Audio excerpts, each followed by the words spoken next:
Hello, everyone, and welcome. Who is ego free?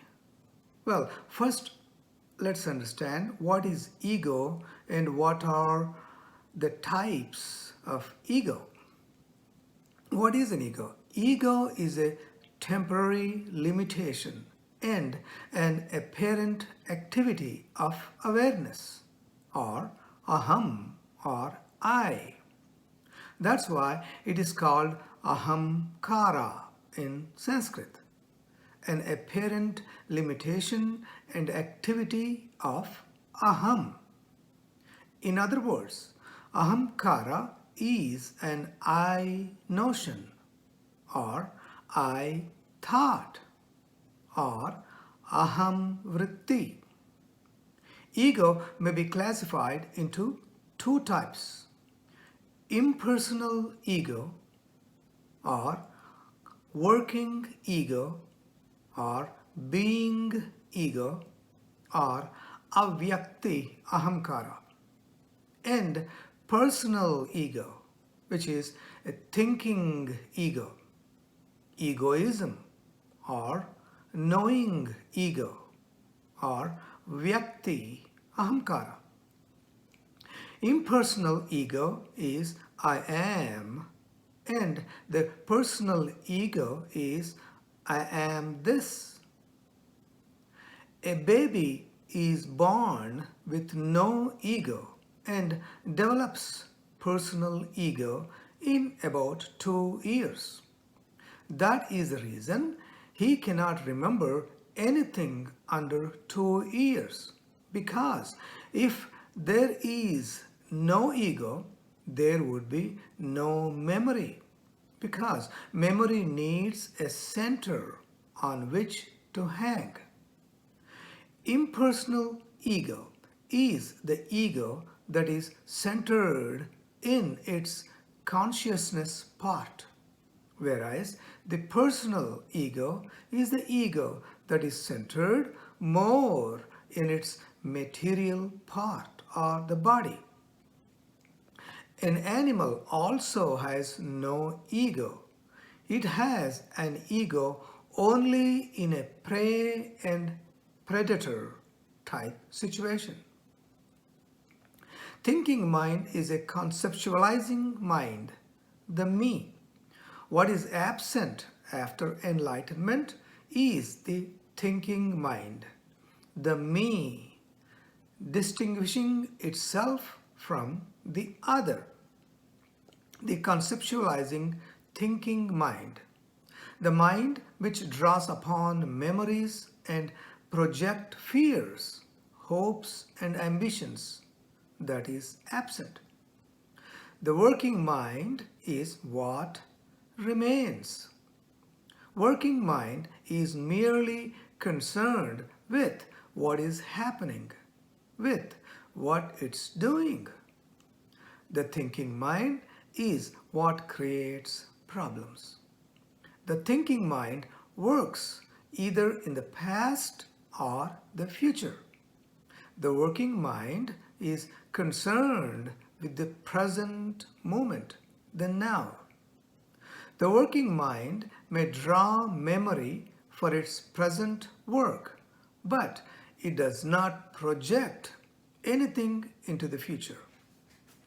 It draws on the memory only to the extent of the job at hand. That is the big difference. Consider an animal in danger. As soon as there is danger, the animal senses that danger and reacts to it.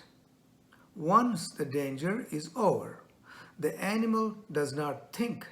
Such a thing might arise in future. What evasive action should I take? The danger is over and the matter is finished. This is working mind. In working mind, the identification with the body is there. It is absolutely necessary. If you are identified with your body, with the sense of personal doership and think that you are the experiencer, that you are the doer, then there is bondage. And the thinking mind gets involved. Personal ego, thinking ego, or Vyakti Ahamkara is of 8 types. In Sanskrit, these are known as Jnanam Pujyam Kulam Jati Balam Vriddhim Tapo Vapu. Superiority based on knowledge, respectability, class, race, power, riches, spiritual power, and beauty. Ego, based on the superiority of knowledge, is the subtlest of all and is the most difficult one to get rid of. Personal egos may be classified as worldly egos, internal egos, and religious egos. A man who achieves riches, achieves prestige, becomes powerful, has a worldly ego. A man that is depressed, guilty, sinful, has an internal ego. But do not think that a person who is struggling religiously does not have one. He may have even a subtler ego, a deeper, a more refined ego. But he has one, a religious ego, an ideological ego. And he will fight with it.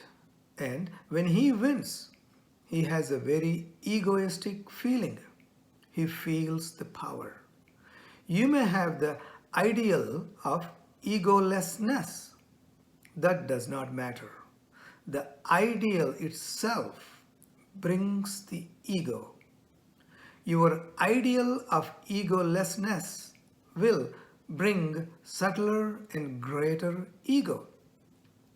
Whenever you feel powerful, like in worldly ego, whenever you feel sinful, like in internal ego, whenever you feel idealistic, right, in religious ego, you have attained a crystallization of the ego. That power is against love, against silence, and against the total. You meet the total only when you feel yourself to be totally powerless, helpless, no one, nobody.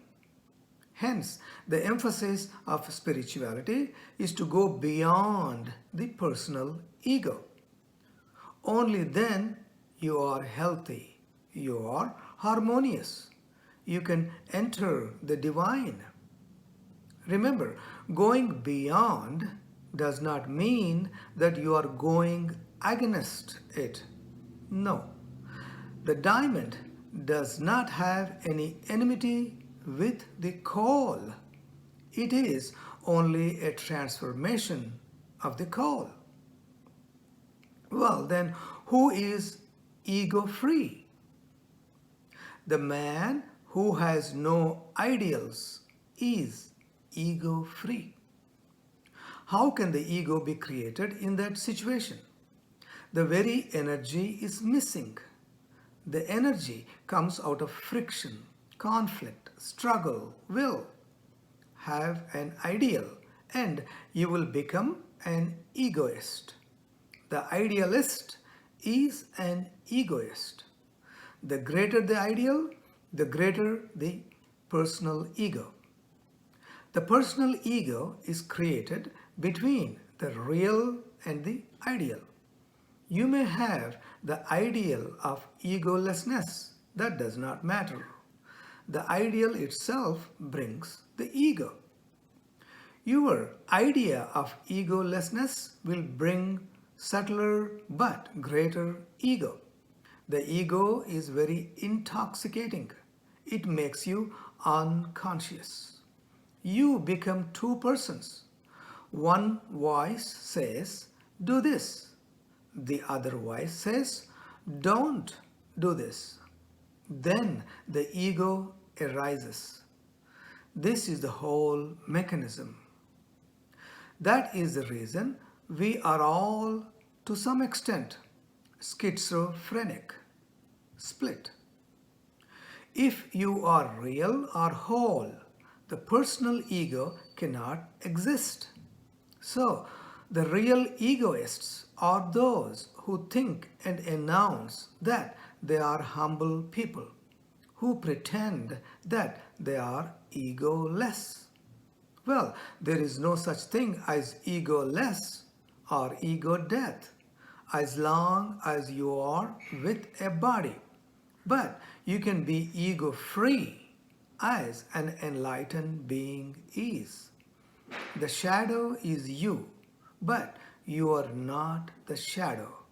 You are free of the shadow. A man with no personal ego or no personal doership will not claim anything good or bad. He will not claim at all. The track of the men of knowledge is as invisible as that of the birds in the sky. To quote Adi Shankaracharya, the knower of Brahman wears no signs. Thank you.